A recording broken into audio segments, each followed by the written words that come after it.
साथियों नमस्कार। मैं विनय प्रकाशी, आप देख रहे हैं चौथा प्रहरी।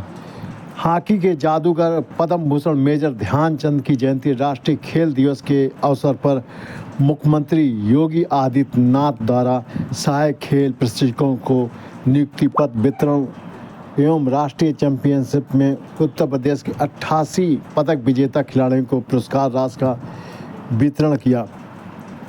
मेजर ध्यानचंद हॉकी के जादूगर थे। उनका खेल अद्भुत था। जब गेंद उनके पास होती थी तो इसे उनसे छीनना नामुमकिन होता था। मेजर ध्यानचंद ने भारत को 3 ओलंपिक स्वर्ण दिलाए। उनकी गिनती दुनिया के महानतम खिलाड़ियों में होती थी। आज भी भारतीय उनके खेल को याद करके गर्व महसूस करते हैं। 29 अगस्त 1905 को प्रयागराज में जन्मे ध्यान सिंह के पिता ब्रिटिश सेना में थे। वह हॉकी के शौकीन थे। पिता के नक्शे कदम पर चलते हुए ध्यान सिंह महज 16 साल की उम्र में बतौर सिपाही सेना में शामिल हो गए। उन्होंने भी सेना में सेवा देते हुए हॉकी खेलना शुरू कर दिया। ध्यान सिंह के दोस्त उनके चंद कहकर पुकारते थे। ऐसा इसलिए क्योंकि ध्यान सिंह ड्यूटी के बाद अब अक्सर चांदनी रात में घंटों हॉकी की प्रैक्टिस किया करते थे। ऐसे में उनका नाम ध्यानचंद पड़ गया। सेना में रहते हुए ध्यानचंद ने रेजिमेंटल मैच खेलने शुरू कर दिए। साल 1922 से 1926 के बीच अपने शानदार खेल के चलते ध्यानचंद सुर्खियों में आ गए। मेजर ध्यानचंद की प्रतिभा को देखते हुए उन्हें सेना की टीम में न्यूजीलैंड दौरे के लिए चुन लिया गया। इस दौरे पर मेजर ध्यानचंद ने शानदार प्रदर्शन किया और सेना की टीम ने 18 मैच जीते। सिर्फ एक ही मुकाबले उसे हार मिली, जब नवगठित भारतीय हॉकी महासंघ ने 1928 ओलंपिक के लिए एक टीम भेजने का फैसला किया। ध्यानचंद को ट्रायल के लिए बुलाया गया। ध्यानचंद ने न सिर्फ टीम में जगह बनाई बल्कि 5 मुकाबले में 14 गोल दागते हुए शीर्ष स्कोरर भी रहे। भारतीय टीम हॉकी पूरे टूर्नामेंट में अजय रही और गोल्ड जीता। साल 1928, 1932, 1936 ओलंपिक खेलों में भारत को हॉकी में गोल्ड मेडल जिताने में मेजर ध्यानचंद का अहम योगदान रहा। हॉकी के जादूगर ने 3 ओलंपिक के 12 मुकाबले में 37 गोल दागे। 1936 ओलंपिक में ध्यानचंद के शानदार प्रदर्शन बदल भारत ने जर्मन को 8-1 से शिकस्त दी। जर्मनी की करारी हार से हिटलर काफ़ी गुस्से में थे। वो मुकाबले के बीच में ही स्टेडियम से बाहर चला गया। इस मुकाबले की समाप्ति के बाद हिटलर ने ध्यानचंद से मुलाकात की, उन्हें अपनी सेना में बड़ा पद ऑफर किया, लेकिन ध्यानचंद ने विनम्रता के साथ ठुकरा दिया।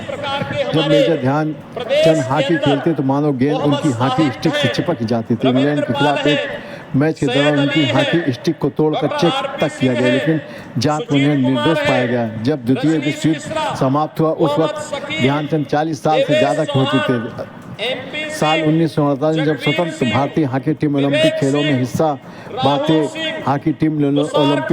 हिस्सा लिया, उस समय मेजर ध्यानचंद ने टीम का हिस्सा बनने से मना कर दिया। उनका मानना था कि जब युवा खिलाड़ियों को मौका देने का समय आ गया है। ध्यानचंद ने भारतीय सेना में करीब 34 साल अपनी सेवा दी। वह 1956 में बतौर लेफ्टिनेंट रिटायर हुए।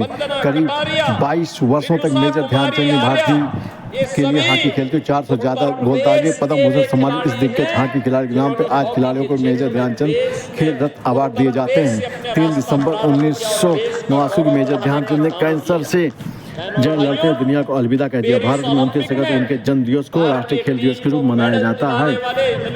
हालांकि इस अवसर पर मुख्यमंत्री योगी आदित्यनाथ के साथ उनके मंत्रिमंडल के सदस्य भी मौजूद रहे। अन्य अनेक खेलों में लगातार एक नई उपलब्धि हासिल करने का काम किया है। ध्यानचंद के परिणाम है कि उत्तर प्रदेश जयंती पर खेल और खेलकूद की गतिविधियों को आगे बढ़ाने के लिए संबोधित भी किया। ध्यानचंद जी की स्मृतियों को नमन करते हुए मैं प्रदेश की सरकार और जनता जनार्दन की ओर से उन्हें विनम्र श्रद्धांजलि अर्पित करता हूं। भाइयों बहनों, जब मेजर ध्यानचंद जी की बात आती है, हर भारतीय के मन में हॉकी की स्टिक नजर आने लगती है और आएगी भी कैसे नहीं।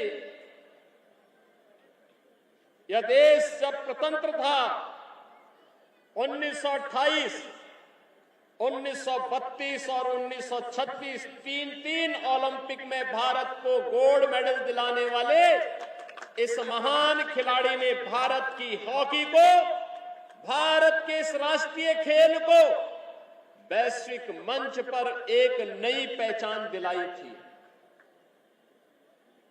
यह हमारा सौभाग्य है कि मेजर ध्यानचंद जी की स्मृति को आगे बढ़ाने के लिए आदरणीय प्रधानमंत्री जी के नेतृत्व में देश के खेल का सबसे प्रतिष्ठित पुरस्कार किसी नेता के नाम पर नहीं, मेजर ध्यानचंद जी के नाम पर घोषित हुआ। और ये उत्तर प्रदेश का सौभाग्य इसलिए है क्योंकि उत्तर प्रदेश मेजर ध्यानचंद जी की जन्मभूमि है।